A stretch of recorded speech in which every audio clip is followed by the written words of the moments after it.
objectif principal.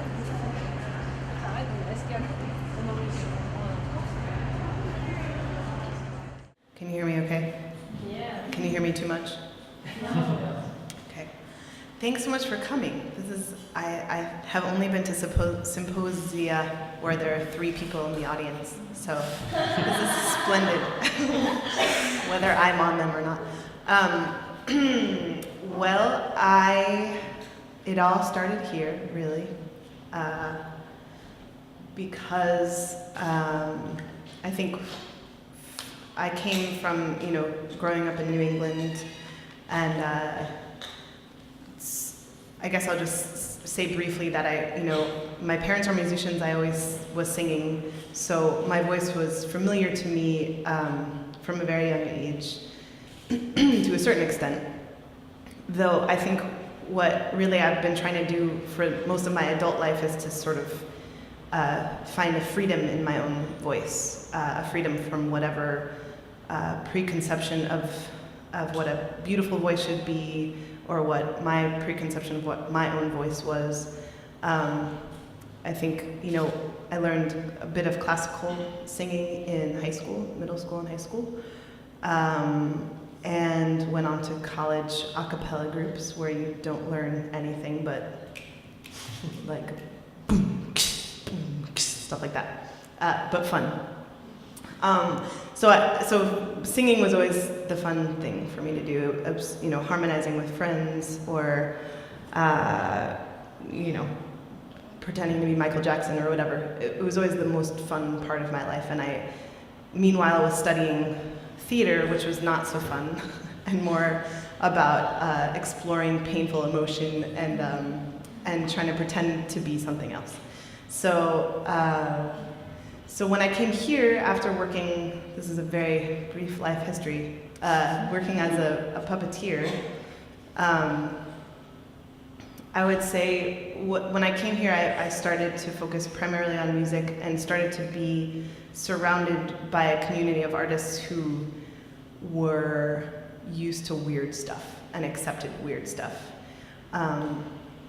I found myself combining some of the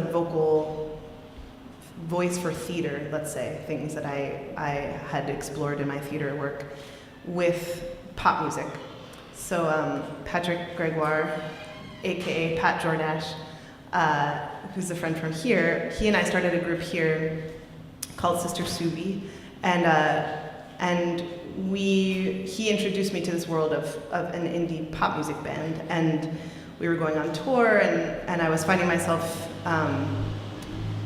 touring in rock clubs and doing rock singing, and trying to wear the right clothes and look cool and be like, oh my god, I'm a singer in a rock band, and finding that I was falling into similar traps that I'd always found of trying to pretend that I was someone else, and that a rock singer was supposed to be something, and you had certain examples of what was acceptable.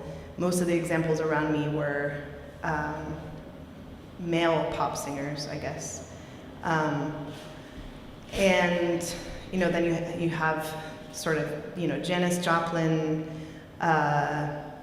Grace Slick. You have these some examples. Bjork, I guess, is another example of a very someone with a strong character of a voice. So I was having trouble finding out where I fit in all that and where my voice was. So people ask me, did you always have the voice that you have? And no, I guess is the answer. I mean, that the process of being able to sing and feeling like when I sang that was my voice that I felt particularly defined me. That was a painful growth process, I think.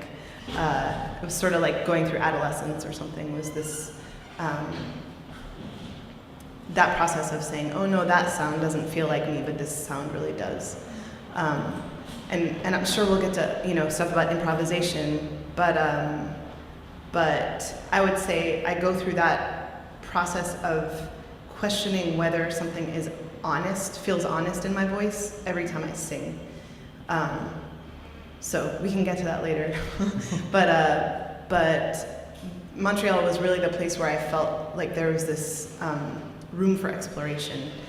And I think, I definitely had my first tune-yard shows here. I remember doing one at Casa del Popolo, an early one, where I was combining, I did this sort of spoken word thing in the middle of the performance.